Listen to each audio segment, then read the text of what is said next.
सबसे पहले इसमें हमने क्या क्या पढ़ा, सॉल्यूशंस क्या होते हैं ना, सॉल्यूशंस क्या होता है, मिक्सचर होता है ना, दो या दो से ज्यादा पार्टिकल्स का मिक्सचर जो है उसको सॉल्यूशन बोल दिया जाता है, मिक्सचर टू और मोर पार्टिकल्स, दो या दो से ज्यादा पार्टिकल्स का मिक्सचर को हम लोग सॉल्यूशन बोलते हैं। ये दो तरीके हो सकते हैं, होमोजेनियस और हेटेरोजेनियस, है ना, इसी की हम लोग बात कर चुके थे।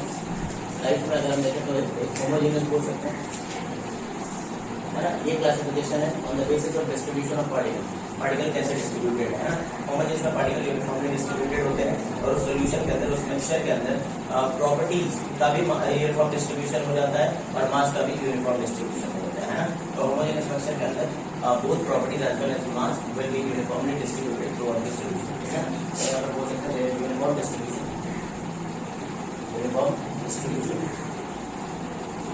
of mass and properties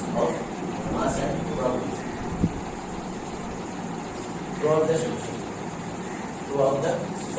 बात समझ आई है ना। वही एक दूसरे तरह का सोल्यूशन जो होता है जिसको हम लोग बोलते हैं हेटेरोजेनियस। अच्छा, होमोजेनियस के एग्जांपल्स क्या क्या हो सकते हैं, होमोजेनियस में बेसिकली सारे के सारे ट्रू सॉल्यूशंस है ना। As an example we can take all true solutions, ठीक है ना। और ट्रू सॉल्यूशन क्या होते हैं हम लोग चैप्टर नंबर 5 में पढ़ चुके थे, ठीक है ना। ये कैरेक्टरिस्टिक्स क्या क्या होती है। नेक्स्ट हेटेरोजेनियस, है ना। यहाँ पे क्या होता है, नॉन यूनिफॉर्म डिस्ट्रीब्यूशन होगा, non uniform distribution of mass and particles, mass and properties throughout the solution. बात समझ आएगी, थ्रूआउट द सॉल्यूशन यहाँ पर नॉन यूनिफॉर्म डिस्ट्रीब्यूशन हो जाएगा। एग्जाम्पल हम लोग क्या दे सकते हैं, ऑल कोलॉइडल सॉल्यूशंस, है ना, कोलॉइडल सॉल्यूशन एंड सस्पेंशन, तो सब के सब हेटेरोजेनियस की कैटेगरी में आते हैं। तो ये क्लासिफिकेशन था डिस्ट्रीब्यूशन ऑफ पार्टिकल के बेसिस पर, ठीक है ना। नेक्स्ट क्लासिफिकेशन हो सकता है आपका, ठीक है ना, ये फिजिकल स्टेट क्या है, on the basis of physical state, आपका जो मिक्सचर बन रहा है, आपका जो सॉल्यूशन बन रहा है तो कौन से फेज में बन रहा है। तो ये तीन तरह के हो सकते हैं, बोला है सॉलिड सॉल्यूशन हो सकता है ना। हम होमोजेनियस की बात कर रहे हैं, किसकी बात कर रहे हैं, होमोजेनियस। पूरे चैप्टर में हमें होमोजेनियस ही पढ़ना है, ट्रू सॉल्यूशन भी पढ़ना है, हेटेरोजेनियस पढ़ना है चैप्टर नंबर 5। सॉलिड सॉल्यूशन क्या होगा, एक ऐसा सॉल्यूशन जिसमें, ठीक है ना, जिसका फाइनल स्टेट सॉलिड हो, और ये तीन तरीके से बन सकता है, हम जानते हैं। अल्टीमेटली हमने ये पढ़ना सीखा था कि किसी भी सॉल्यूशन में सॉल्वेंट ही है वो कंपोनेंट जो कि उसकी फिजिकल स्टेट को डिफाइन करता है ना। अगर आपका सॉल्वेंट सॉलिड स्टेट में रहा होगा तो बनने वाला सॉल्यूशन सॉलिड स्टेट में बनेगा। अगर आपका सॉल्वेंट लिक्विड फेज में था तो बनने वाला सॉल्यूशन जो है वो लिक्विड फेज में बनेगा, और अगर आपका सॉल्वेंट गैसियस फेज में था तो बनने वाला सॉल्यूशन गैसियस। तो ये कंसेप्ट ये था हमारा, किसी भी सॉल्यूशन में एक्चुअली दो तरह के कंपोनेंट होते हैं, है ना। सॉल्यूशन के अंदर दो तरह के कंपोनेंट होते हैं, एक सॉल्यूट कहलाता है और एक सॉल्वेंट कहलाता है, ठीक है ना। तो मैंने बताया सॉल्यूट और सॉल्वेंट को कैसे पहचानेंगे। तो सॉल्यूट वो होता है जो माइनर कंपोनेंट कहलाता है, सॉल्वेंट वो जो मेजर है ना, मेजर कंपोनेंट तो ये। लेकिन सबसे इम्पोर्टेंट बात ये है सॉल्यूट का फेज अलग हो सकता है पूरे सॉल्यूशन के फेज से, सॉल्यूट का फेज अलग हो सकता है और सॉल्वेंट का फेज हमेशा ही सॉल्यूशन के फेज जैसे बात हो रही है हमारी, है ना। तो मैं लिख भी देता हूँ सॉल्यूट क्या है और सॉल्वेंट क्या है। ओके, सॉल्यूट क्या है बताओ, माइनर कंपोनेंट बोला है ना, nothing but minor component and this one is major component, ठीक है। हम ये बोल सकते हैं कि सॉल्वेंट जो है ना, ये डिसाइड करता है, डिसाइड फिजिकल स्टेट या फेज और सॉल्यूशन, है ना। और ये डिसाइड नहीं करता है ना, does not decide the physical state या फेज और सॉल्यूशन के फेज में डिसाइड नहीं करता। बात समझ आएगी, ठीक है। मतलब हम ये बोल सकते हैं कि सॉल्वेंट है ना, जिस फेज में होगा सॉल्यूशन उसी फेज में होगा, ठीक है। और अगर सॉल्यूट और सॉल्वेंट दोनों के दोनों सेम फेज में है तब ये डेफिनेशन हम लगा सकते हैं कि सॉल्वेंट वो होगा जिसके नंबर ऑफ पार्टिकल्स ज्यादा होंगे, सॉल्यूट वो होगा जिसके नंबर ऑफ पार्टिकल्स कम होंगे। पर ये तभी लगाएंगे जब दोनों का फिजिकल स्टेट सेम हो, मतलब लिक्विड सॉल्यूट भी है, लिक्विड सॉल्वेंट भी, दो कंपोनेंट जिसको लिक्विड लिक्विड फेज में मैच किया मैंने, मिक्स किया है, तो अब वहाँ पर सॉल्वेंट कौन था ये कैसे पता चलेगा, जो ज्यादा नंबर ऑफ मोल्स जितने होंगे, समझ लो क्या। तो हम बोल सकते हैं कि have greater number of moles, have greater number of moles. तो नंबर ऑफ मोल्स ज्यादा होंगे तो पार्टिकल्स, मास से मत जाना वरना गलत हो जाएगा, ठीक है ना। They have laser number of moles, they they have lesser number of moles, they have lesser number of moles. तो दिक्कत तो नहीं है, बताओ, है ना? ये डेफिनेशन तभी लग जाएंगे जब दोनों के दोनों सेम है। जैसे मैंने बताया कि सॉलिड सॉल्यूशन बनाना, सॉलिड सॉल्यूशन बनाने के लिए आपका जो सॉल्वेंट है that must be in solid state, है ना? सॉलिड स्टेट में, सॉलिड फेज में होना चाहिए। समझ रहे हो या नहीं समझ रहे? मतलब हम यहाँ से ये बोल सकते हैं कि तीन तरह के पॉसिबिलिटीज हैं सॉलिड सॉल्यूशन बनाने के, ठीक है ना? कैसे कैसे बना सकते हैं? सॉलिड को मिक्स कर दिया, ठीक है ना? सॉलिड के अंदर, है ना, आपने लिक्विड को मिक्स कर दिया और अब गैस को मिक्स कर सकते हो, सॉलिड, है ना? अब फाइनल सॉल्यूशन जो बन रहा है वो सॉलिड सॉल्यूशन ही बन रहा है। क्या बन रहा है? वो सॉलिड सॉल्यूशन। तो जो कंपोनेंट सॉलिड फेज में है वो सबके सब क्या है? सॉल्वेंट। तो सबके सब क्या है? सॉल्वेंट। और ये सॉल्यूट का फेज अलग हो सकता है, समझ रहे हो या नहीं समझ रहे? है ना? यही बात समझ आई थी, इनका फेज अलग हो सकता है, लेकिन ये वाला फेज देखो खास करके सॉलिड इन सॉलिड मिक्स, तो सॉलिड और सॉलिड मिक्स करने पर दोनों कंपोनेंट जो भी सॉलिड फेज में है, तब हम सॉल्यूट किसको मानेंगे, तब हम सॉल्वेंट किसको मानेंगे, ये कैसे पता चलेगा? ये वाले रूल से, फेज के नंबर ऑफ मोल्स ज्यादा होंगे उसको हम बोलते हैं सॉल्वेंट। क्या ये बात समझ आ रही है? ठीक है ना? इसी तरीके से आप चाहो तो लिक्विड सोल्यूशन भी बना सकते हो। क्या बना सकते हो? Liquid solution. तो लिक्विड सोल्यूशन किसको बोलोगे? जिसमें आपका सॉल्वेंट जो होगा वो कौन से फेज में होगा? Liquid. Solvent must be in liquid state. तो दिक्कत तो नहीं है ना? ठीक है। अब यहाँ पर पॉसिबिलिटीज क्या है कि आपने लिक्विड को लिक्विड से मिक्स किया, है ना, या सॉलिड को लिक्विड से मिक्स किया, सॉलिड को किससे मिक्स किया? लिक्विड, और आपने पाया कि लिक्विड फेज में सोल्यूशन बन गया। या फिर आप लिक्विड को लिक्विड से मिक्स कराते हैं, आपने पाया कि लिक्विड बन, और ये तो लिक्विड डेफिनेटली बनना था। यहाँ दो पॉसिबिलिटीज अराइज होते हैं कि बनने वाला सोल्यूशन या तो सॉलिड फेज में बन जाएगा या तो लिक्विड फेज में। तो what we want here is कि बनने वाला सोल्यूशन लिक्विड फेज में बन जाए। तो इसका मतलब कि लिक्विड फेज का कंपोनेंट है वो सॉल्वेंट कहलाएगा, है कि नहीं? और गैस को आपने किससे मिक्स कर दिया? लिक्विड से मिक्स कर दिया। एग्जाम्पल भी आप लोग को लिखना है अभी हम, तो ये आपका सॉल्वेंट है, ठीक है। नेक्स्ट आप गैसीय सॉल्यूशन भी बना सकते हो। क्या बना सकते हो? गैसीय सॉल्यूशन। गैसीय सॉल्यूशन बनाने के लिए सॉल्वेंट का गैसीय फेज में होना जरूरी है। यही जब हम सरफेस केमिस्ट्री पढ़ेंगे तो सॉल्वेंट की जगह पर डिस्पर्स फेज की बात होगी, डिस्पर्जन मीडियम की बात होगी, और सॉल्यूट की जगह पर डिस्पर्स फेज की बात होगी। याद है ना डीपी और डी का कंसेप्ट का मतलब?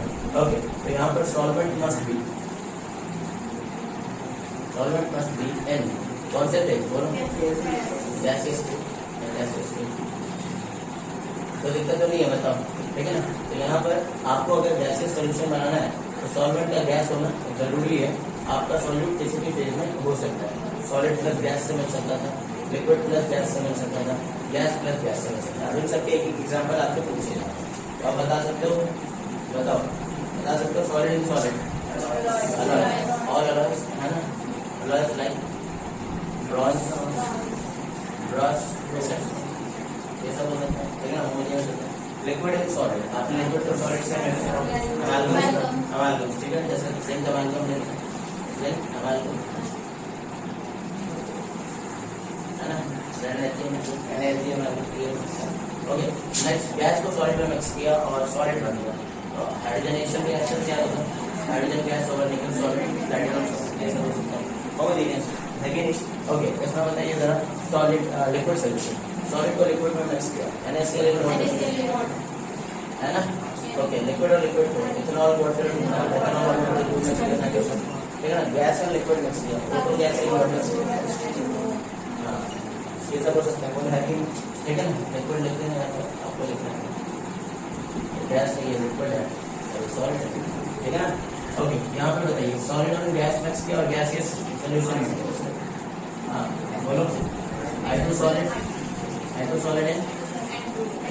टू गैस बोलो है कि ठीक है ना? इसमें हर जगह नाइट्रोजन वाले एग्जांपल दिया था, बढ़िया एक एग्जांपल याद करता है कि यहाँ गैस तो नाइट्रोजन ले लो, लिक्विड क्लोरोफॉर्म मिला, है ना? होमोजेनियस मिक्स हो जाता है। गैस गैस का एयर एग्जांपल बोलो, इतनी बात तो याद होगी ना आपको, है ना? ये हमने बात करी थी पहले, अब इससे आगे देखते हैं।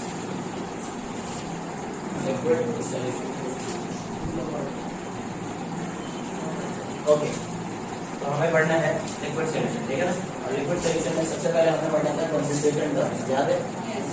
ओके, सबसे पहले कंसंट्रेशन टर्म, जैसे कि ऐसे पैरामीटर्स हैं जिनकी मदद से हम किसी भी सॉल्यूशन के अंदर सॉल्यूट और सॉल्वेंट के अमाउंट की बात कर सकते हैं। Not just amount, you can also calculate volume, you can also calculate mass, number of moles. कुछ भी अगर निकालना हो कंसंट्रेशन टर्म्स की मदद से हम निकाल पाते हैं, ठीक है, कोई दिक्कत तो नहीं है। ओके, हमने इसको दो तरीके से डिवाइड कर दिया था, याद है आपको, ठीक है ना। कुछ तो थे मास डिपेंडेंट, है ना, और कुछ तो थे वॉल्यूम डिपेंडेंट, है ना। Mass dependent concentration terms and volume dependent concentration terms.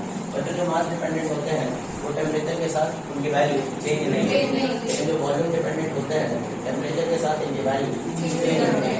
इस पर भी कई बार सवाल डायरेक्ट कॉम्पिटिशन में भी आए हुए हैं, ठीक है।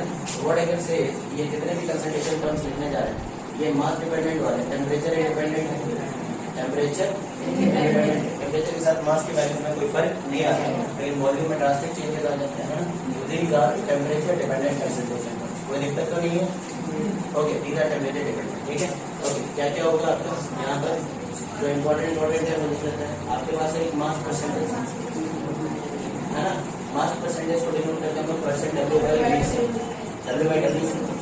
बाई डब्ल्यू से, है ना।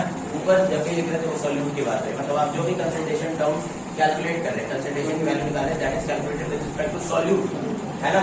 मतलब आप ये जो निकालो this is nothing but percentage of solute in a mixture, है ना। एक सोल्यूशन कर रहे हैं कितना परसेंट आपका सॉल्यूट है, समझ लो क्या, मास के टर्म में निकालो, मतलब फॉर्मूला परसेंट निकालने के लिए क्या चाहिए होता है कि कितना है और कितने में है। तो अगर मैं मास परसेंटेज सॉल्यूट का निकालो तो ऊपर रखूंगा mass percentage mass of solute, नीचे रखूंगा मास ऑफ सॉल्यूशन इनटू 100। इतनी बात तो समझ आ रही है, कोई दिक्कत तो नहीं है, ठीक है ना। हाँ, बस इसका ध्यान रखना, ऊपर अगर छोटी यूनिट में तो नीचे भी छोटी यूनिट में, ऊपर ग्राम में रखा तो नीचे भी ग्राम में रख देना, है ना। समझ लो या नहीं समझ, ठीक है ना। और अगर आपको मास परसेंटेज ऑफ सॉल्यूट पता है और मास परसेंटेज ऑफ सॉल्वेंट निकालना है तो 100 में से घटा दें। अगर 40% मास परसेंट ऑफ सॉल्यूट है तो 60% सॉल्वेंट है। चलो, मास परसेंटेज के बाद हम यहाँ पर मोल फ्रैक्शन पढ़ेंगे, अगर आपको याद हो, है ना। मोल फ्रैक्शन के आप सॉल्यूट का निकाल सकते हो, सॉल्वेंट का निकाल सकते हो, इनके डेफिनेशन छोटे छोटे होते ही आना चाहिए, है ना। का is the symbol. Next molarity is denoted by small m। इसके बाद हम पार्ट्स पर बिलियन की बात कर सकते हैं, और पार्ट्स पर बिलियन की बात कर सकते हैं, है ना। पार्ट्स पर बिलियन, इन चीजों की बात हो रही है, एक ही चीज। ओके, नेक्स्ट यहाँ पर वॉल्यूम परसेंटेज, है ना। वॉल्यूम परसेंटेज में वॉल्यूम चाहिए होगा सॉल्यूट का और सॉल्वेंट का, या यूं कह सॉल्यूट का और सॉल्यूशन का। नीचे तो टोटल ही रखना होता है, क्या रखना होता है, टोटल। जितने भी आ रहे हैं ना नीचे टोटल की बात होगी, समझोगे। एक्सेप्टिंग मोलैरिटी में बस सॉल्वेंट के एस्पेक्ट में बता रहे हैं, सॉल्वेंट के थ्रू बता रहे हैं। ओके, देखो वॉल्यूम परसेंटेज का फॉर्मूला मतलब को डिनोट करके percent B upon B, X होगा mass by volume percentage, mass by yes mass by volume percentage. इसका फॉर्मूला अगर इसको डिनोट करते हैं परसेंट बाय फॉर्मूला तो लोग लेके गए। मोलैरिटी क्या है, मोलैरिटी कैपिटल एम से डिनोट होता है, molarity is denoted by small m, समझ लो या नहीं समझ। ओके, नेक्स्ट आप normality is denoted by capital M। Strength निकाल सकते हैं, क्या निकाल सकते हैं, स्ट्रेंथ निकाल सकते हैं, समझ लो या नहीं समझ। मोलैरिटी स्ट्रेंथ जैसा निकाल सकते हैं, कोई दिक्कत नहीं है, मतलब, है ना। चलो, अब कुछ फॉर्मूले देख लेते हैं, यहाँ पर सारे फॉर्मूले देखते हैं। सबसे पहले अगर आपको मास परसेंटेज निकालना है, क्या निकालना है, मास परसेंटेज। मास परसेंटेज निकालने के लिए क्या करना है, मास ऑफ सॉल्यूट रखना है, जिसको हम WB बोलते हैं। क्या बोलते हैं, WB। B is the symbol for solute, A is the symbol for solvent. नीचे रखा आपको मास ऑफ सॉल्यूशन और इनटू में ऊपर अगर आपने ग्राम में रखा तो नीचे भी ग्राम में रखा, है ना। और मास ऑफ सॉल्यूशन कैसे निकालेंगे, सॉल्यूट प्लस सॉल्वेंट से। कैसे निकालेंगे, solute plus solvent, WB upon WB plus WB। समझ तो आ रहा बस, है ना, इनटू 100। यही हो जाएगा आपका मास परसेंटेज का फॉर्मूला, कोई दिक्कत तो नहीं है। ओके, नेक्स्ट दूसरा क्या है, आप मोल फ्रैक्शन निकालना चाहते हैं, क्या निकालना चाहो, ओके। मोल फ्रैक्शन जिसका भी निकालना है उसके मोल्स पता होने चाहिए, है ना। और जिस सॉल्यूशन में निकाल रहे हो वहाँ जितने भी कंपोनेंट है उन सबके भी मोल्स पता होने चाहिए, ठीक है ना। तो अगर मैं मोल फ्रैक्शन ऑफ सॉल्यूट निकालता हूँ, क्या निकालता हूँ, मोल fraction of solute, mole fraction of solute, तो मैं इसको टाइडी से लिखूंगा, है ना। और टाइडी कैसे निकालेंगे, NP upon NF plus NP ऐसे निकालेंगे, है ना।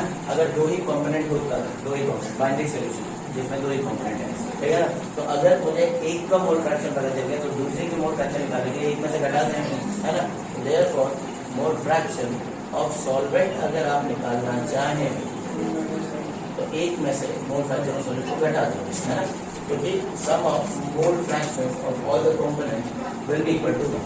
जितने भी कंपोनेंट सभी के मोल फ्रैक्शन का सम हमेशा कितना होता है 1। अगर 3 कंपोनेंट होते हैं 2 का मोल फ्रैक्शन निकाल लेना और एक में से घटा देना। लेकिन थर्ड आपको क्या निकालना है? मोलैरिटी। क्या निकालनी है? Molarity is nothing but number of moles of solute present पर केजी ऑफ सॉल्वेंट, पर केजी ऑफ सॉल्वेंट। नीचे टोटल मास ऑफ सॉल्वेंट से डिवाइड करना है और ये मास रखना है केजी, इसमें रखना है केजी। बाई चांस अगर ये ग्राम में दिया होता है 1000 से डिवाइड करेंगे 1000 ऊपर चला जाएगा, 1000 कहाँ चला जाएगा ऊपर। समझ रहे नहीं समझ रहे? तो अगर मास डायरेक्टली आपको ग्राम में रखना चाह रहे हो तो ये कर लेना, तो ये है मोलैरिटी का फॉर्मूला। ठीक है, कोई दिक्कत तो नहीं? ओके, नेक्स्ट मोलैरिटी के बाद क्या है? पार्ट्स पर मिलियन, पार्ट्स पर मिलियन है ना। पार्ट्स पर मिलियन पीपीएम निकालने के लिए क्या करोगे? मास ऑफ सॉल्यूट है ना अपन mass of solution 1 million, 1 million is how much? 10 की पावर 6 है ना। बात समझ आ रही क्या? कर लोगे?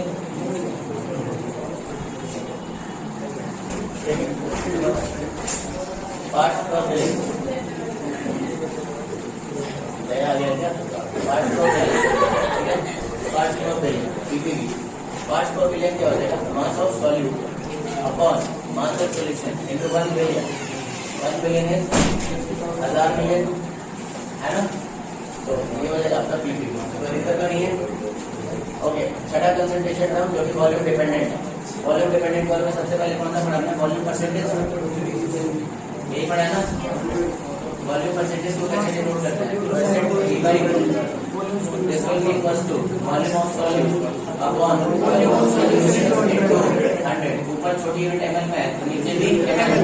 वॉल्यूम ऑफ सॉल्यूट कैसे निकालोगे? सॉल्यूट प्लस सॉल्वेंट का वॉल्यूम जोड़ दो, इसको ऐसे भी लिख सकते हैं बीबी प्लस बीए प्लस बीबी इनटू 100। नहीं आया क्या समझ? बोलो। ओके, ये भी एक फॉर्मूला था जो आपको पहले ही बता रखा है भाई। इसमें बस फॉर्मूले लिख दो, ठीक है ना। क्वेश्चन आपको करने आने चाहिए बिकॉज भाई रेगुलर क्लास में क्वेश्चन भी यूज करें, ठीक है। Number 7 is mass by volume percentage. Mass by volume percentage है ना। मास बाय वॉल्यूम परसेंटेज को कैसे लिखें? Percent W by V. Mass by volume percentage निकालने के लिए क्या करना है? ऊपर मास ऑफ सॉल्यूट रखना है, नीचे वॉल्यूम ऑफ सॉल्यूशन रखना है। अगर ये छोटी यूनिट ग्राम में है तो ये छोटी यूनिट ऊपर अगर केजी रख रहे हो तो नीचे ये करना है। ये भी फॉर्मूला क्लियर है, बता दो, ठीक है ना। ओके, नेक्स्ट इसके बाद मोलैरिटी है ना। ओके, मोलैरिटी पढ़िए। Molarity is denoted by capital है ना। तो कोई भी कंसंट्रेशन टर्म दे सकता है, यूनिट देख करके हम बता सकते हैं ना। बात करते जैसे मोलैरिटी, मोलैरिटी की यूनिट क्या है? मोल पर mole fraction unit less, mole fraction unit less. ये तो परसेंटेज है, इनकी क्या यूनिट बताओ? समझ रहे हो नहीं समझ रहे? ठीक है, तो मोलैरिटी कैसे डिफाइन होती है? Total number of moles of solute present in 1 litre of solution. Total volume से डिवाइड करो ताकि 1 लीटर का पता चल जाए, ठीक है। तो मोलैरिटी निकालने के लिए जितने भी number of moles of solute होंगे उसको वॉल्यूम ऑफ सॉल्यूशन से डिवाइड कर दो। मेक श्योर कि this volume has place lead है ना। हां, अगर ये लेवल में दिया होगा तो क्या करोगे? अगर आपका टोटल वॉल्यूम अंदर लगे तो 1000 से डिवाइड तो 2 पर चला जाए। तो बात समझ आ रही है? बात समझ आ रही है? ठीक है। नेक्स्ट नंबर है अगर मुझे निकालना स्ट्रेंथ है ना। स्ट्रेंथ को कैसे डिफाइन करते हैं? मास ऑफ सॉल्यूट पर लीटर ऑफ सॉल्यूशन। मास कितना था 1 लीटर के अंदर? सॉल्यूट का कितना मास है? 1 लीटर के अंदर। समझ रहे नहीं समझ रहे? तो मतलब आपको मास ऑफ सॉल्यूट को डिवाइड कर देना है टोटल वॉल्यूम से। लेकिन ये वॉल्यूम किसमें रखना है? लीटर में। मोलैरिटी की यूनिट क्या है? मोलैरिटी की यूनिट क्या है? Moles per litre. इसी को कैपिटल एम बोल देते हैं, मोलर पढ़ देते हैं। क्या पढ़ देते हैं? मोलर पढ़ देते हैं। और यहाँ मोलर पढ़ देते हैं, है ना। मोल पर के लिए स्मॉल एम लिखा मोलर बोल देते हैं। अब स्ट्रेंथ क्या है? मास ऑफ सॉल्यूशन पर वॉल्यूम ऑफ सॉल्यूशन लीटर है ना। ऊपर अगर ग्राम में, ग्राम में रखना, ऊपर किसमें रखना है? ग्राम में। समझ रहे हो या नहीं समझ रहे? अच्छा, अगर वो एमएल में देता है, किसमें देता है? एमएल में। तो आप 1000 से डिवाइड तो कर दोगे ताकि वो लीटर में बदल जाए। तो 1000 ऊपर आ जाए तो मास ऑफ सॉल्यूट को ग्राम में रहने देना, जिसको लीटर में ही बदला है। अरे कोई समझ आ रहा है? जैसे 500 ml दे रहा तो 500 को 1000 से डिवाइड तो कर सकते नहीं आ रहा? क्या समझ क्या बोलो? हाँ यूनिट क्या है, ग्राम पर लीटर। तो लिखकर नेक्स्ट नॉर्मैलिटी क्या है, हाँ नॉर्मैलिटी। नॉर्मैलिटी अगर आपको याद हो तो जैसे मोलैरिटी पढ़ रहे थे आप, मोल्स पर लीटर, तो ये है नंबर ऑफ इक्विवेलेंट्स पर लीटर, नंबर ऑफ इक्विवेलेंट्स पर लीटर बता रहे थे ना, ऐसे सोचने से। तो normality nothing but number of equivalents of solute, इसको ग्राम इक्विवेलेंट्स भी बोल देते हैं। Number of equivalents of solute present in 1 litre of solution, है ना। तो यहाँ पर वॉल्यूम ऑफ सॉल्यूशन से डिवाइड करेंगे। डेफिनेशन पता चल गया, बोलो, है ना। Number of equivalents of solute present in 1 litre of solution, इसको हम ऐसे भी ले सकते हैं EQ, है ना, अपॉन VS इन लीटर। समझ लो या नहीं समझ लो। तो इसकी यूनिट क्या है, इक्विवेलेंट्स पर लीटर, इक्विवेलेंट्स पर लीटर, है ना, नॉर्मैलिटी। खैर ये तो हमें पता होना ही चाहिए, बट इसको हम लोग अलग तरीके से बदल सकते हैं, ठीक है ना। अगर आपको पता हो तो नंबर ऑफ इक्विवेलेंट्स होता है मोल्स इनटू एन फैक्टर, क्या होता है, number of moles into N factor, number of moles into N factor is the way you can calculate number of equivalents.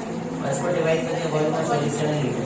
अब मुझे बताइए number of moles per litre nothing but molarity, इसको multiply कैसे करते हैं, एन फैक्टर। ये वाला formula सब बताते हैं, ठीक है ना।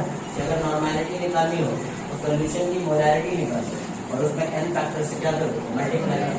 समझ गया नहीं समझ गया। तो हम नॉर्मैलिटी निकालने के लिए अपने सिंपलेस्ट फॉर्म में यूज कर सकते हो, कितने इक्विवेलेंट है लीटर के अंदर, या फिर मोलैरिटी को एन फैक्टर से मल्टीप्लाई कर सकते हो। Unit of normality is equivalents पर लीटर, इक्विवेलेंट्स पर लीटर, इसको एन लिख देते हैं, इतना नॉर्मल सॉल्यूशन, ठीक है। चलिए तो बेसिकली सारे इंटरकन्वर्जन फॉर्मूले वगैरह फॉर्मूले हमने देख लिए हैं, ठीक है ना। कुछ इंटरकन्वर्जन जो इंपॉर्टेंट है वो आने चाहिए, है ना, जो कि एनसीईआरटी के क्वेश्चंस में रिक्वायर्ड है। इंपॉर्टेंट इंटरकन्वर्जन फॉर्मूले,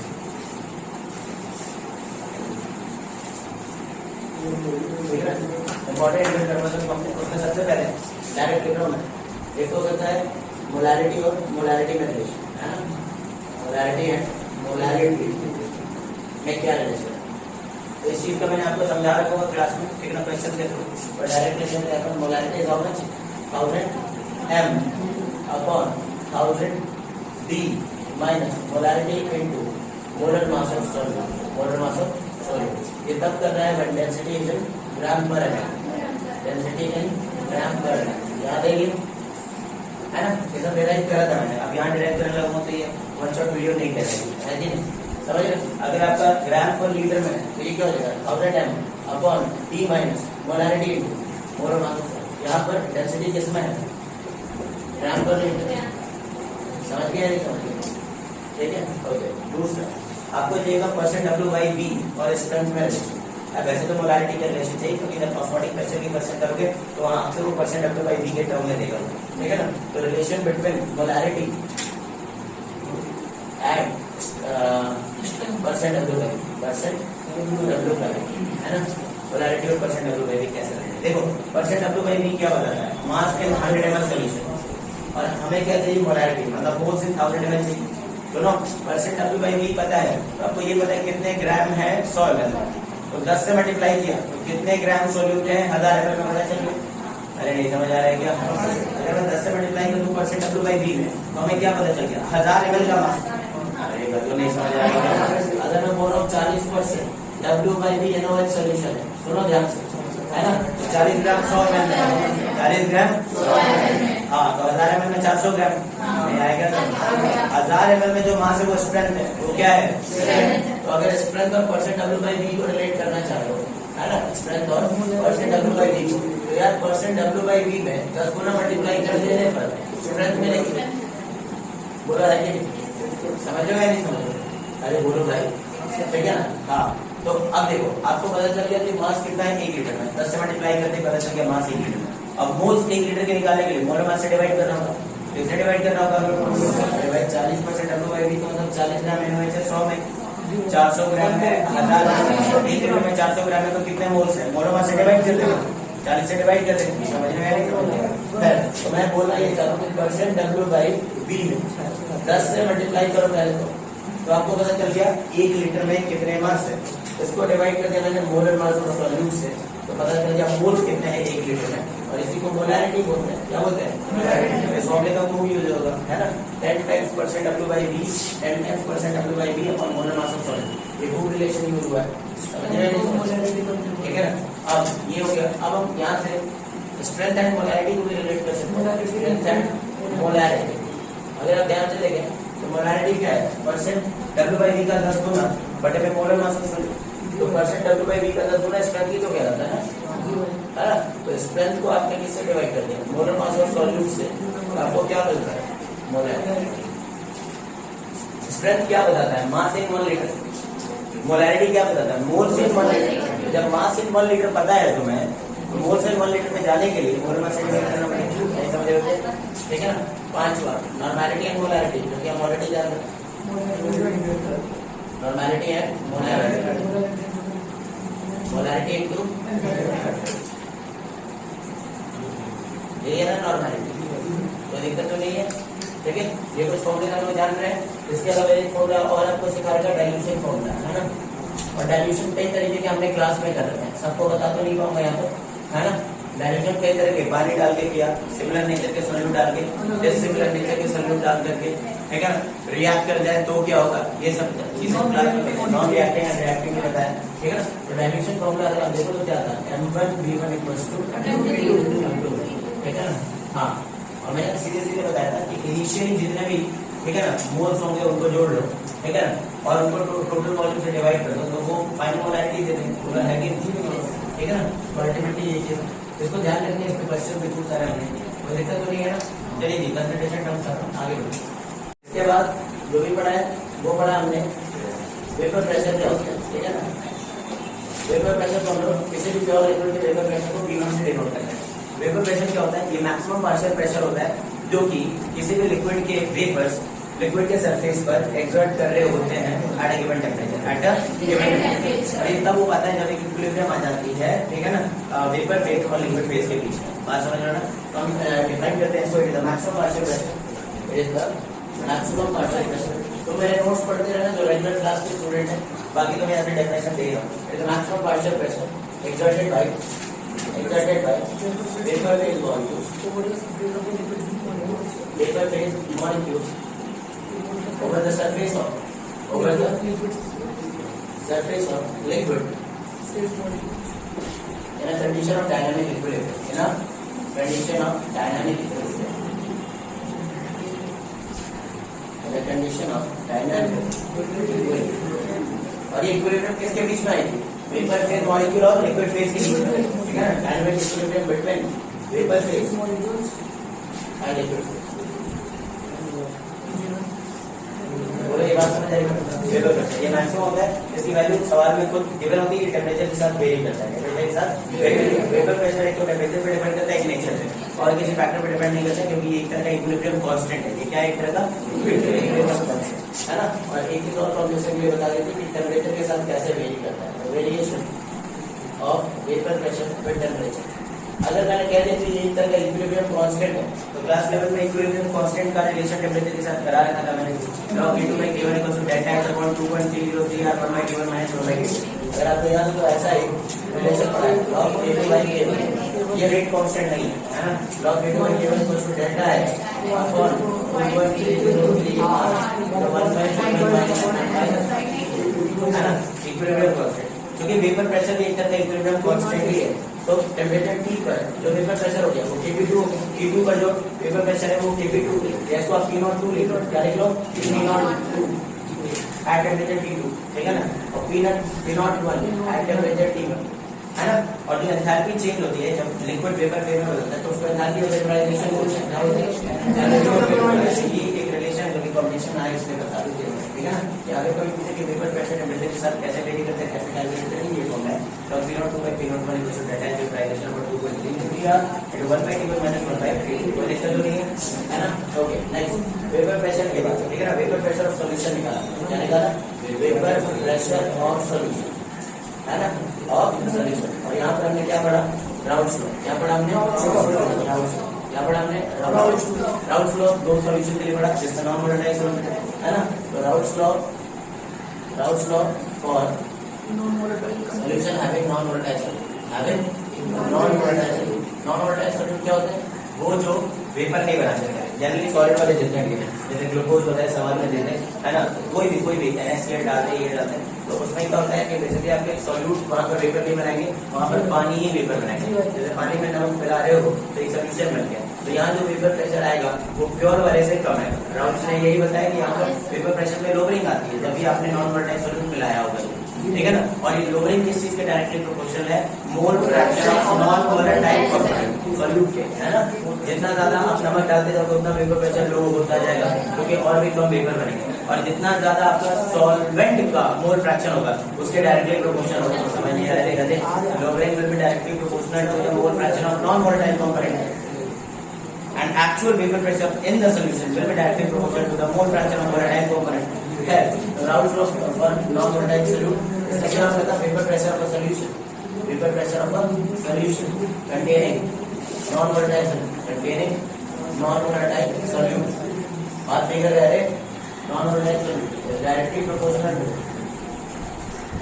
to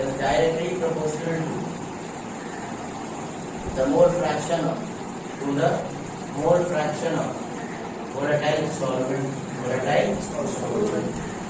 बस समझ गए क्या, है ना।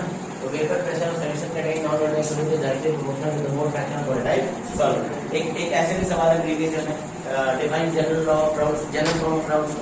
जनरल फॉर्म राउल्स लॉ क्या है? किसी भी लिक्विड का वेपर प्रेशर उसके मोल फ्रैक्शन के डायरेक्टली प्रोपोर्शनल है। सॉल्यूशन के अंदर, सॉल्यूशन के अंदर किसी भी लिक्विड का, है ना। ऐसा भी एक केस है जिसमें लिक्विड को लिक्विड से मिक्स करें तो दोनों लिक्विड का अपना अपना वेपर प्रेशर जब हम निकालेंगे तो वो उनके मोल फ्रैक्शन के डायरेक्टली प्रोपोर्शनल। बात समझिए, डायरेक्टली लिखता है यहाँ पर PA निकालना है, क्या निकालना है? PA। इसको पार्शियल वेपर प्रेशर भी बोल सकते हैं, पार्शियल वेपर प्रेशर या vapour pressure due to solvent A। अब जैसे क्यों पे directly proportional to chi A, और इसको जब हम ये तो डायरेक्टली साइन हो रहा है क्योंकि नॉट ये है मतलब मैक्सिमम हो गया था वो है वी आर ये है बोलो समझ लो क्या है ना। तो जब भी पूछेगा वेपर प्रेशर निकालो कितना हो गया है, तो मोल फ्रैक्शन किसका चाहिए? सॉल्वेंट का कितना मोल फ्रैक्शन वैसे के डायरेक्टली प्रोपोर्शनल होगा। पी नॉट एक गिवन अगर काई निकालेंगे Na upon Na plus NB से Na अपॉन तो लिखते तो नहीं है ना। अब मैं इसको ऐसे भी लिख सकता हूँ, ये पी नॉट माइनस 4 इसको लिख दिया मैंने P not minus P not काई, समझ लो या नहीं? अब मुझे बताओ यहाँ से पी नॉट ए की वैल्यू ज्यादा होगी, पी ए की वैल्यू कम होगी, इसको इधर ले जाके घटा लें, इसको इधर ले जाए P naught A minus P A, है ना। तो value equals to P naught A chi B. P naught A maximum है, पी ए सॉल्यूशन है, तो ये बता रहा है कितनी लोवरिंग, कितनी लोवरिंग, ये मतलब लोवरिंग, है ना। हाँ, तो लोवरिंग जो हमने वेपर प्रेशर में निकाला है वो डेल्टा पी से डिनोट होगा, और ये कितना है? P naught A chi B. मैंने वही तो बोला था कितनी लोवरिंग होगी वो किसके प्रोपोर्शनल है? किसके proportional? Non volatile. Non volatile जितना ज्यादा होगा उसका मोल फ्रैक्शन बढ़ेगा और वेपर प्रेशर सॉल्यूशन तक कम होता है। और यही अगर हम लोग relative lowering in vapour pressure की बात करें, delta P upon P naught ए निकालना है, delta P upon P not maximum कितना था, कितनी लोवरिंग हुई है, इसका रेशियो निकालना है, वो डायरेक्टली तो समझ आ रहा है क्या? तो लिखकर एक ग्राफ भी पूछा जाता है पीए वर्सेस काई ए, अगर पूछा है पीए वर्सेस काई ए, तो काई ए की मैक्सिमम वैल्यू कितनी जा सकती है? 1। यहाँ काई ए अगर 1 है, काई ए कितना यहाँ 1, यहाँ काई ए अगर 0 है, जैसे जैसे काई ए बढ़ेगा, जैसे जैसे काई ए बढ़ेगा वैसे वैसे पी ए बढ़ेगा, पी ए की वैल्यू बढ़ेगी, वेपर प्रेशर की वैल्यू बढ़ेगी, और ये मैक्सिमम से मैक्सिमम कितनी हो सकती है? जब काई ए को 1 रख दोगे तो मैक्सिमम पी ए की वैल्यू कितनी होगी? तो जा रहा है क्या समझ? ठीक है, वही अगर ग्राफ बनाने को दे देता काई बी क्या था, इसके आगे दे देता काई बी, काई बी की वैसे तो काई बी जैसे जैसे बढ़ेगा वेपर प्रेशर घटेगा, काई बी की वैल्यू यहाँ पर कितनी होगी? मैक्सिमम है 1, यहाँ पर काई बी की वैल्यू कितनी है? 0। अच्छा, जहाँ पर काई बी 0 है काई ए कितना है? 1, और काई ए इधर कितना है? 0। तो जब काई ए की वैल्यू 0 है तो इसका मतलब कोई भी लिक्विड है, कोई भी वोलेटाइल सॉल्वेंट है, वेपर प्रेशर 0 होगा। लेकिन जैसे जैसे ये बढ़ेगा काई ए इधर को बढ़ रहा है, समझ रहे हैं? काई ए इधर को बढ़ रहा है, तो ये वैल्यू क्या है? पी नॉट नहीं आ रही क्या? मान के नीचे मारो किसके लिए निकाल रहे? अबे ये किसके लिए निकाल रहे? वोलेटाइल कौन है? अबे गधे, कान के नीचे मारो, यही पर बता रहा हूँ मैं। रटना क्यों है? यहीं पर बना रहा हूँ काई भी क्या है, ये दिख रहा है, ये फॉर्मूले से आ रहा है।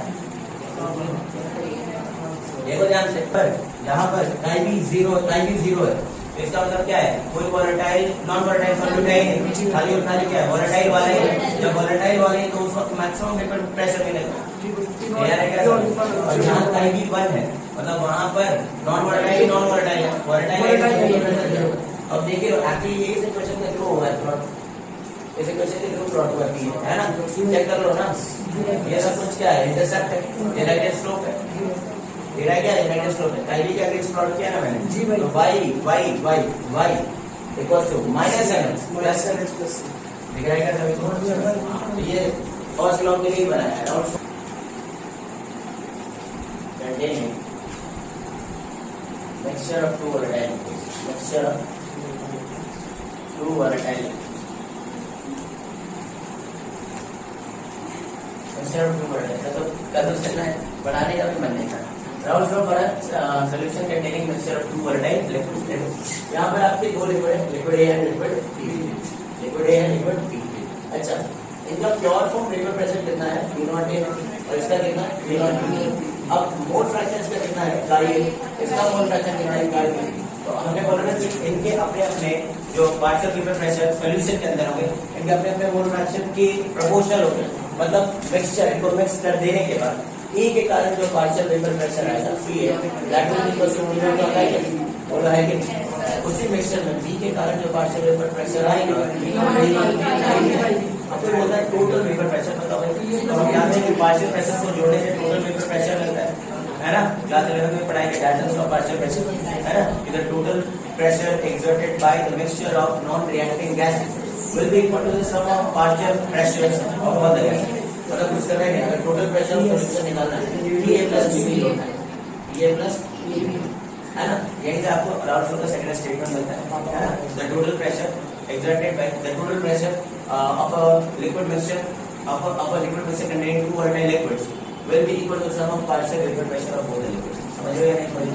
इसको हम ऐसे लिख सकते हैं P0A प्लस P0B, लिख सकते हैं ना। बोलो PS को ऐसे लिख सकते हैं ना, सबसे आसान है। इसको लिखने का और तरीके हो सकते हैं कि या तो काई के टर्म में लिख दो या तो काई के टर्म में। अगर मैं काई के टर्म में लिखना चाहता हूँ तो इस वाली को लिखूंगा P0 काई प्लस P0B into 1 minus काई।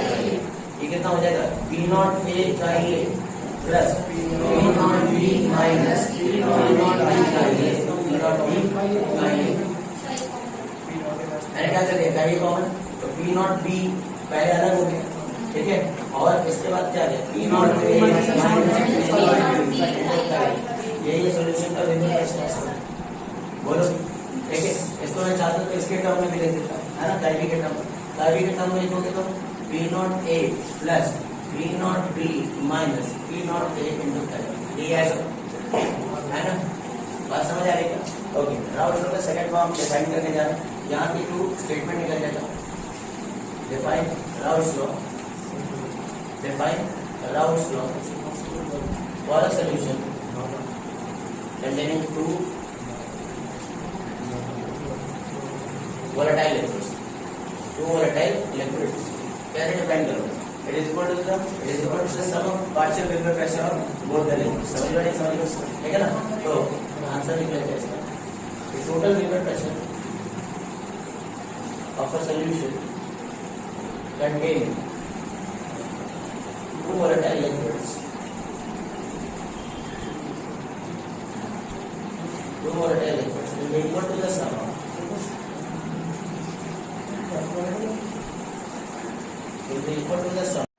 जो टॉपिक पढ़ना है वो है ideal and non ideal, ideal and non ideal. Ideal solution और नॉन आइडियल, ओके चलो देखिए आइडियल सॉल्यूशन किसको बोलते हैं? ऐसे सॉल्यूशन को जो कि राउल्स लॉ को फॉलो करते हैं over the entire range of concentration and किसी भी कंसंट्रेशन वैल्यूज के लिए किसी भी टेंपरेचर पर जिन्होंने राउल्स लॉ को फॉलो किया वो सॉल्यूशन को हम बोलेंगे क्या?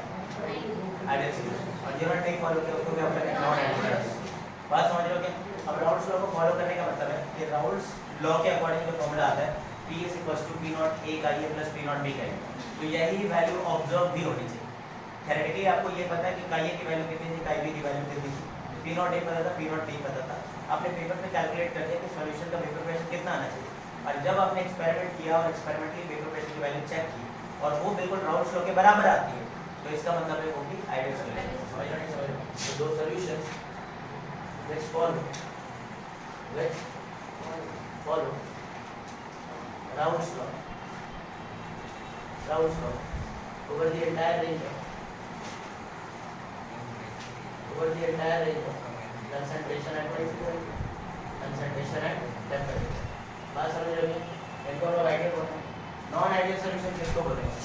नॉन आइडियल सॉल्यूशन किसको बोलते हैं? ऐसे जो कि राउल्ट्स लॉ को फॉलो नहीं करते हो किसी भी कंसंट्रेशन किसी भी टेम्परेचर पे, so they do not follow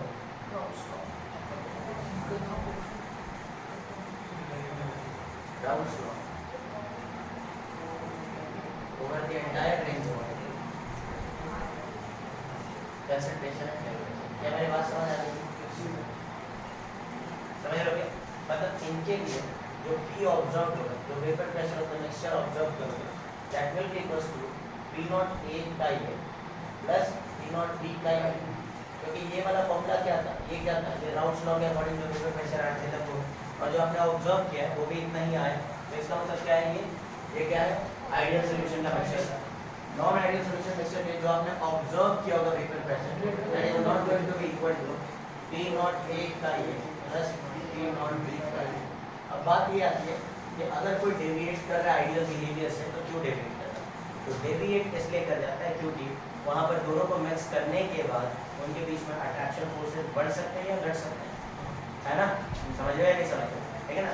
लेकिन जो आइडियल सॉल्यूशन है वहाँ पर ये होता है कि जितना सॉल्वेंट सॉल्वेंट का इंटरेक्शन फोर्स था, जैसा सॉल्वेंट सॉल्वेंट में इंटरेक्शन है उतना ही लगभग सॉल्यूट सॉल्यूट में होना चाहिए, और मिक्स कर देने के बाद भी इंटरैक्शन फोर्सेस ना तो बढ़ने चाहिए ना तो घटने चाहिए।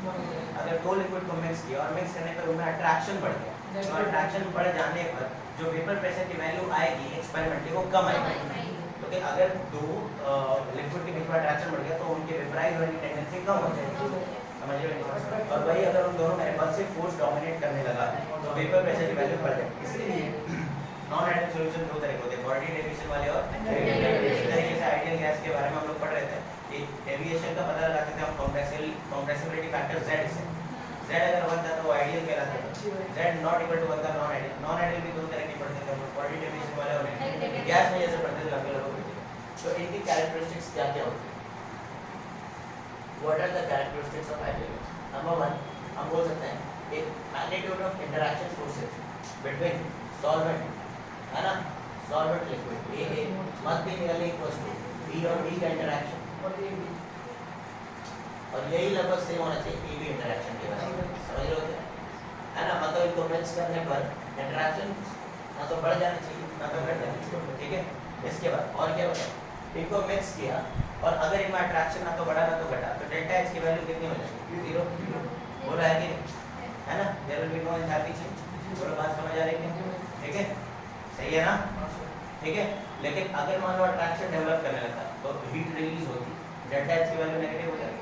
अगर मिक्स करने पर रिपल्शन होता तो हीट एब्जॉर्ब होती, डेल्टा H की वैल्यू पॉजिटिव हो जाती है, एंडोथर्मिक हो जाती है। तो डेल्टा H 0 होता है। नेक्स्ट डेल्टा B वॉल्यूम में कोई चेंज नहीं है। जब आपने दो लिक्विड को मिक्स किया उनमें ना तो रिपल्शन ना तो अट्रैक्शन है, वॉल्यूम में भी कोई चेंज नहीं आएगा। मतलब 2 लीटर और 12 लीटर को मिक्स किया तो 14 ही बनेगा। एग्जैक्टली कितना बनेगा? 14 ही बनेगा।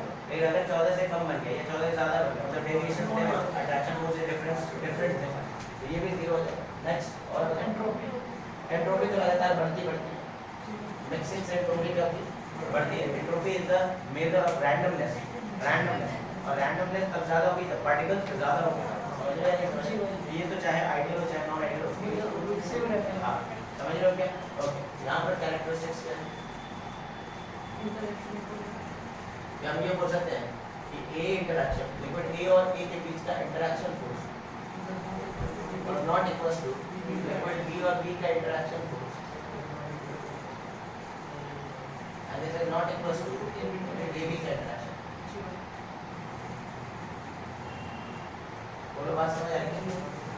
यहाँ पर डेल्टा H मैक्स की value not equal to 0, less than हो सकती है, मोर देन हो सकती है। डेल्टा B मैक्स भी not equal to 0, change in volume 0 नहीं होगा, वॉल्यूम में भी चेंज आएगा नंबर 4 तो हमेशा ही क्या रहेगा, ग्रेटर देन। क्या ये बात समझ आती है ना? आइडियल सॉल्यूशन के एग्जांपल तो हम लोग जानते हैं। आइडियल सॉल्यूशन के एग्जांपल्स क्या है? आइडियल सॉल्यूशन होने के लिए इंपॉर्टेंट बात ये है कि जो लिक्विड को आप मिक्स कर रहे हो उनका molar mass level nearly same होना चाहिए। मोलर मास में डिफरेंस होगा तो वैन डर वाल अट्रैक्शन फोर्सेस डिफर करने लगेंगे, समझ लो क्या? क्योंकि हर तरह के secondary intermolecular forces of attraction molar mass के डायरेक्टली प्रोपोर्शनल होते हैं, समझ लो? तो मास लेवल सेम हो, पोलैरिटी लेवल सेम, समझ रहे हो क्या? तो इसलिए आइडियल सॉल्यूशन के बारे में सोचना आसान होता है। नहीं तो आपका हो सकता है नॉर्मल हेक्सेन, n-हेक्सेन एंड n-हेप्टेन, इनमें ज़्यादा फर्क नहीं है। ये नेक्स्ट कॉमन लोग सही दूसरे समझ रहे हैं, समझ लो C6H14 एंड C7H16 मास का उतना फर्क नहीं होगा। दूसरा क्लोरोबेंजीन और ब्रोमोबेंजीन,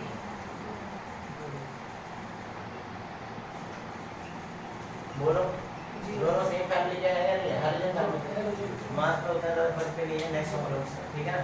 नेक्स्ट बताओ और examples, benzene and toluene, benzene and toluene, बोलो है कि नहीं? नेक्स्ट बताओ। हाँ, एथेनॉल, एथेनॉल भी हो सकता है, एथेनॉल और है ना, लगभग सेम होगा मास में। ये तो समझ आ गया। नॉन आइडियल के तो दो तरह के होते हैं, इन दोनों को भी देखने जा रहे हैं। फिर इसके बाद देखिए नॉन आइडियल सॉल्यूशन वो होते हैं जो कि राउंड लॉ को फॉलो नहीं करते हैं, ठीक है ना? मतलब उनका जो ऑब्जर्व वेपर प्रेशर होगा वो डिफरेंट आएगा। क्या आएगा? डिफरेंट। अब दो तरह के होते हैं, नेगेटिव डेविएशन वाले और पॉजिटिव डेविएशन, नेगेटिव डेविएशन और पॉजिटिव डेविएशन, नेगेटिव डेविएशन और पॉजिटिव डेविएशन, ठीक है इनको, है ना?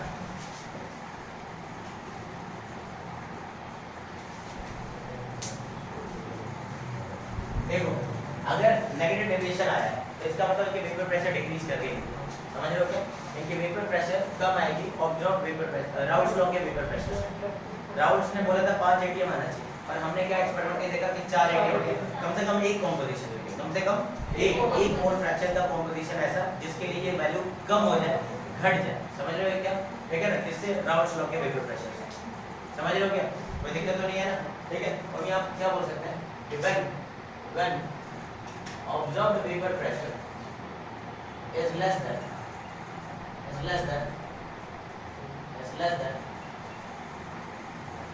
चलिए नहीं रहे कोई भी मान is less than vapor pressure calculated through Raoult's law,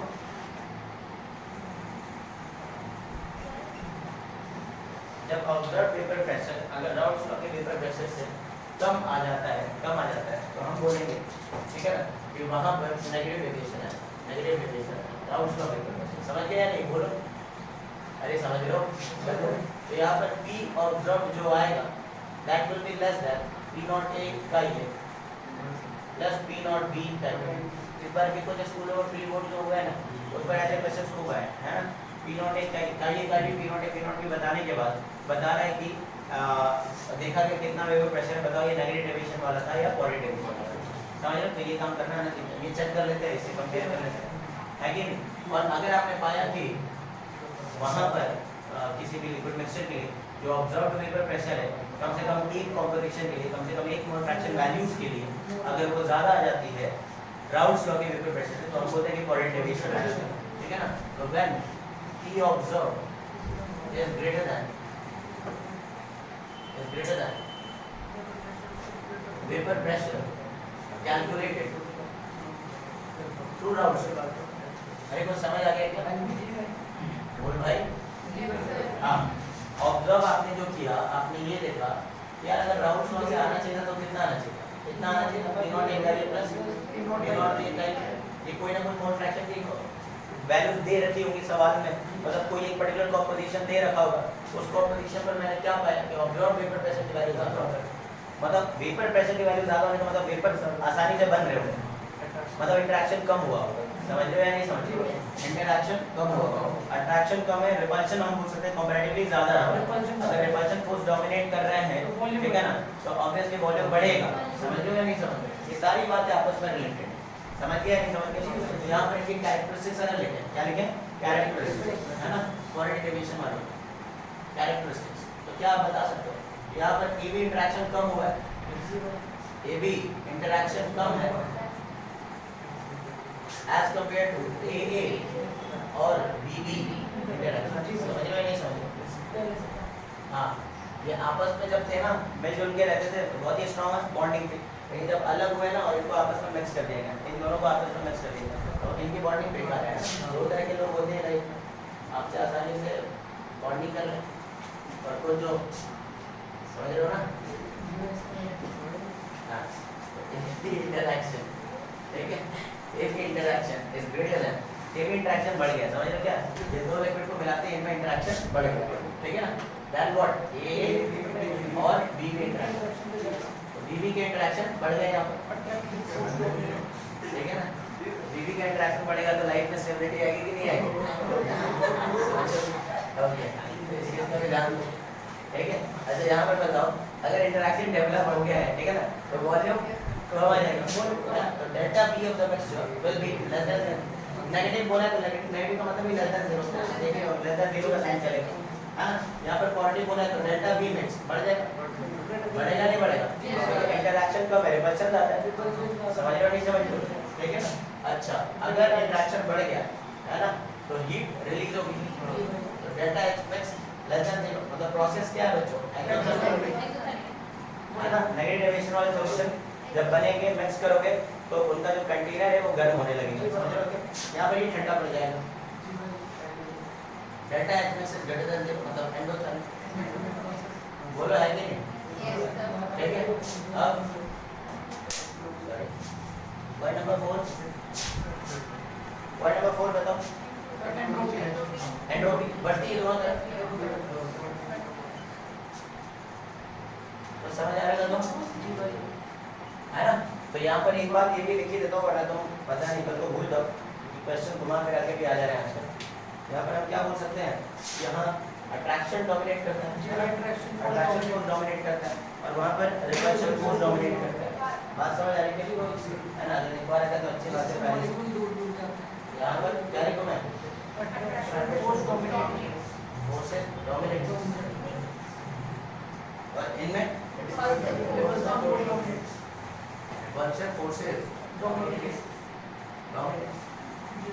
क्या पहले बताओ 40 और 90 डेरिवेशन की बात समझ आ गई है क्या? अब जो हमें देखना है एग्जांपल देखना है, तो एक बार आप फोटो ले लें तो एग्जांपल, ठीक है। तो नेगेटिव डेरिवेशन में, ठीक है ना, हमने ये देखा कि नेगेटिव डेरिवेशन में एसोसिएशन बढ़ जाना चाहिए, इंटरेक्शन फोर्सेस बढ़ जाने चाहिए। उसका एक एग्जांपल होगा कोई भी एसिड और वाटर का मिक्सचर, है ना। और वैसे भी आपको पता होगा एसिड और वाटर को जब हम मिक्स कर रहे होते हैं, डाइल्यूट कर रहे होते हैं, हीट रिलीज होती है, और हमने ये तो कैरेक्टरिस्टिक पढ़े नेगेटिव डेरिवेशन के लिए। नेगेटिव डेरिवेशन वाले सॉल्यूशन में हीट क्या होती है? रिलीज होती है। तो किसी भी एसिड को डाइल्यूट करोगे तो वहाँ हीट रिलीज होगी, तो एसिड वाटर मिक्सचर बेसिकली जो है वो नेगेटिव डेरिवेशन वाला है।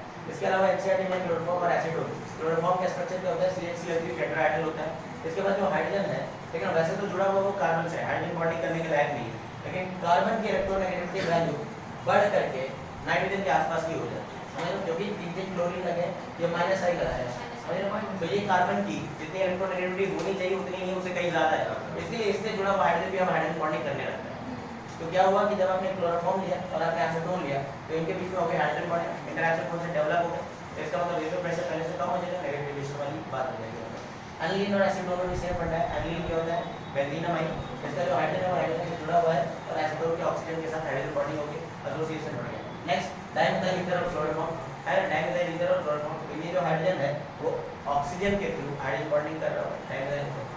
Next poly derivation, poly derivation में एक एग्जांपल हमेशा दिमाग में बिठा लो, अल्कोहल वाटर का मिक्सचर, अल्कोहल और वाटर का मिक्सचर। तो अल्कोहल देख लो, आपके पास इथेनॉल ले लिया, वाटर ले लिया, मतलब इसमें कैसे पॉली डेरिवेशन आ रहा है, इसका भी लॉजिक है यार। वाटर में अपना हाइड्रोजन बॉन्डिंग चल जाता है, ठीक है ना, और वो 4 हाइड्रोजन बॉन्ड पर मॉलिक्यूल बनाता है। इथेनॉल में भी अपना हाइड्रोजन बॉन्डिंग चल रहा था, दोनों को मिक्स करने पर ये एक दूसरे के हाइड्रोजन बॉन्डिंग को क्या करेगा? पहले से कम, तो एसोसिएशन को कम करने लगते हैं, इसलिए poly derivation. Polar non polar का कोई भी एग्जांपल ले लो, जैसे एसीटोन और बेंजीन, समझ रहे हो क्या? Non polar benzene acetone polar है, इनको मिक्स किया तो पोलर वाले का अट्रैक्शन फोर्स पहले से कम होने लगेगा, है ना, ठीक है। जैसे आपने एसीटोन और कार्बन डाइसल्फाइड ले लिया, कार्बन डाइसल्फाइड क्या होता है? नॉन पोलर, एसीटोन क्या होता है? पोलर, तो ये नहीं से टॉल्यून और कार्बन डाइसल्फाइड, इन सबको अगर हम मिक्स करते हैं पॉली डेरिवेशन वाला है। क्या बात समझ आ रही है? तो डायरेक्ट ये क्वेश्चन आते हैं, है ना। एक बात और आपको अभी से बता देता हूँ, पहले भी बता देता हूँ, क्वालिटी डेविएशन वाले जो आइसोट्रोपिक मिक्सचर बनाते हैं उसको मिनिमम बॉइलिंग आइसोट्रोप बोलते हैं। क्या बोलते हैं?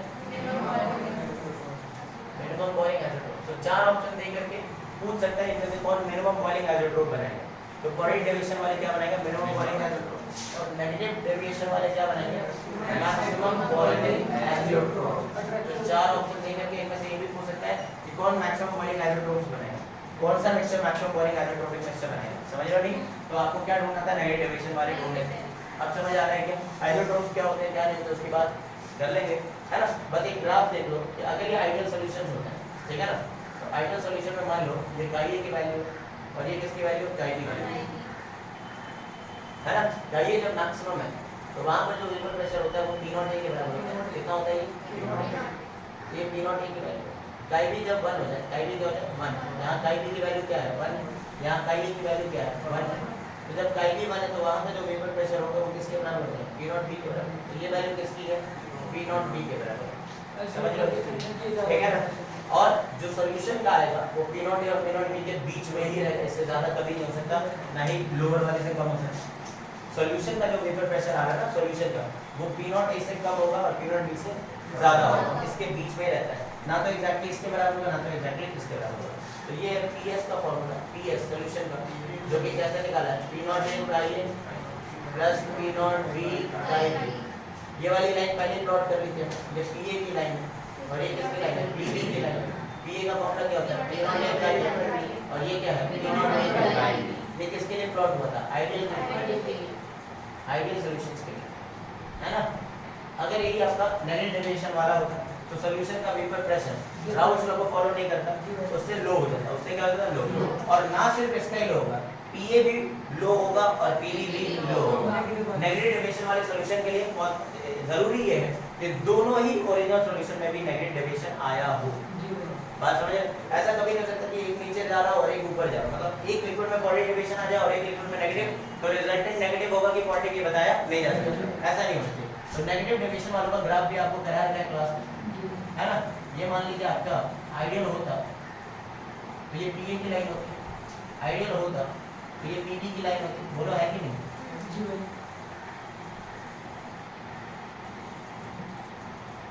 समझ लो क्या? ये वैल्यू कौन सी है? P0 P। ये वैल्यू कौन सी है? P0 P। आइडियल होता तो कौन सी लाइन को फॉलो करता? ये वाली लाइन को। लेकिन हम नेगेटिव डेविएशन के लिए बना रहे हैं तो लिक्विड A में भी नेगेटिव डेविएशन आएगा, है ना। लिक्विड B में भी नेगेटिव डेविएशन आएगा और सॉल्यूशन में भी नेगेटिव डेविएशन। समझ रहे हैं? समझ रहे? तो ये आपकी PA की लाइन है। ग्रीन वाली लाइन कौन सी है? PA, जिसकी वैल्यू कम आ रही है राउल्स लॉ से। समझ रहे हो नहीं समझ रहे? ऑब्जर्व वेपर प्रेशर कम है, PS है सॉल्यूशन, और ये कौन सी है? PA, और ये कौन सी है?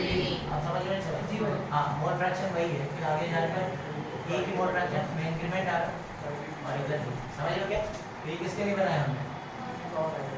Negative deviation non ideal solution के क्वालिटी डेविएशन के लिए बनाया गया था। इंपॉर्टेंट बात ये है कि दोनों में पॉजिटिव आना चाहिए, दोनों में एक ही तरह का डेविएशन। अगर A आपका आइडियल होता, लिक्विड A आइडियल होता तो इसकी वैल्यू यहाँ पर P0 A होना चाहिए, मतलब इसी लाइन को फॉलो कर रहा होता। नहीं आ रहा क्या समझ? अरे कराया नहीं वैसे। अगर आपका लिक्विड B आइडियल होता तो यहाँ पर जहाँ पर काई की वैल्यू मैक्सिमम है वहाँ पर प्रेशर भी B के कारण ही होगा। कराया नहीं ये सब। और सॉल्यूशन का कितना पाया जाता है? कितना पाया जाता है? और हमने कहा कि क्वालिटी डेविएशन देखा गया सॉल्यूशन, तो तभी संभव है जब A में भी क्या आ जाए क्वालिटी डेविएशन, लिक्विड B में भी क्या आ जाए क्वालिटी डेविएशन, तब सॉल्यूशन में क्या आएगा क्वालिटी डेविएशन। समझ रहे हैं? नहीं समझ? तो ये इनके लिए बना हुआ ग्राफ, ये इनके लिए बना हुआ ग्राफ, और आइडियल जो हमने पढ़ा था उनके लिए। समझ आ गया सभी को, है ना। y एक्सिस पर हमने क्या रखा है? Vapour pressure. क्या रखा है हमने? Vapour pressure. y एक्सिस पर हमने रखा है हर जगह वेपर प्रेशर, और x एक्सिस पर हर जगह रखा है मोल फ्रैक्शन। तो these are nothing but vapour pressure versus composition graph. Composition graph, vapour pressure composition graph है। समझ गए? ठीक है, कर लेना इसके बाद।